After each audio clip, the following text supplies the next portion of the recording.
Hello friends, Rahmatabad Dargah Sharif Bharat के Andhra Pradesh state के Nellore district के अनुमासामुद्र रंपेटा गांव में स्थित है। हजरत ख्वाजा आलम नक्शबंद और खुर्शीद बेगम के बाबरकत दाम्पत्य को अल्लाह ने 10,105 हिजरी ईवी कैलेंडर के मुताबिक 10,694 में एक शहादतमंद फर्जंद के रूप में हजरत ख्वाजा रहमतुल्लाह नायब रसूल का तफैल अता किया। इनका जन्म मौजूदा कर्नाटक स्टेट के बेलगावी शहर में हुआ था। उनके वालिदैन हजरत ख्वाजा आलम नक्शबंद और खुर्शीद बेगम ने अपने नूर चश्म बेटे का नाम ख्वाजा रहमतुल्लाह रखा। जब हजरत ख्वाजा रहमतुल्लाह नायब रसूल की उम्र 5 साल की हुई तो उनके वालिदैन ने यह तय किया कि उन्हें आला तालीम दी जाए और उस दौर के बुलंद पाए उलेमा से इल्म हासिल कराया जाए। हजरत ख्वाजा रहमतुल्लाह नायब रसूल की फसाहत, बलागत और रूहानी नूरानी कशिश को देखकर उनके उस्ताद बेहद मुतासिर हुए। जो तालीमात बरसों में मुकम्मल होती उसे उन्होंने बहुत ही कम अरसे में फरागत के मुकाम तक पहुंचा दिया। महज 5 साल की उम्र से पहले ही उन्होंने कुरान पाक को मुकम्मल तौर पर हिफ्जा कर लिया। 8 साल की उम्र में उन्होंने फारसी जबान में महारत हासिल कर ली। 9 साल की उम्र में अरबी जबान में माहिर हो गए और 10 साल की उम्र तक आते आते उर्दू जबान को भी मुकम्मल तौर पर सीख लिया। इतनी छोटी उम्र में ही उन्होंने आला दर्जे के मुद्दिसीन और मुफसरीन से तालीम हासिल करना शुरू किया और इल्म मारिफ की राह गुजर पर आगे बढ़ते गए। जब उनकी इल्मी मुसाफत पूरी रफ्तार से आगे बढ़ रही थी तभी उनके लिए एक रंजीदा खबर आई। उनकी वालिदा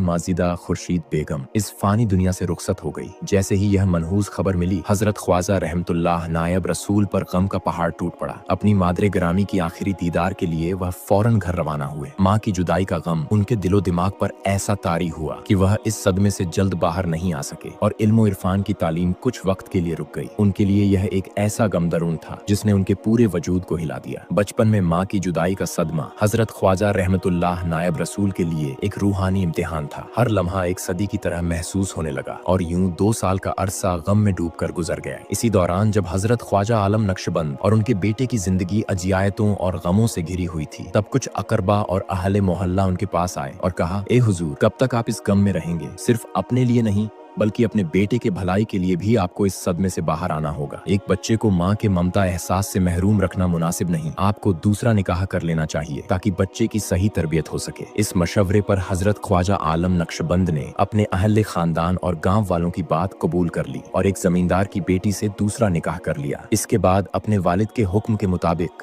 हजरत ख्वाजा रहमतुल्लाह नायब रसूल ने दोबारा अपने इल्म और अदब की तरफ रुजू किया और फिर से मदारिस में तालीम हासिल करने लगे। महज 14 साल की उम्र में उन्होंने अपनी तमाम दुनियावी और दीननी तालीम मुकम्मल कर ली। एक रोज हजरत ख्वाजा आलम नक्शबंद अपने घर में अपनी अहलिया के साथ तशरीफ फरमा थे। तभी उनके उस्ताद और बुलंद पाए उलेमा उनके फर्जंद को लेकर वहां हाजिर हुए। उन्होंने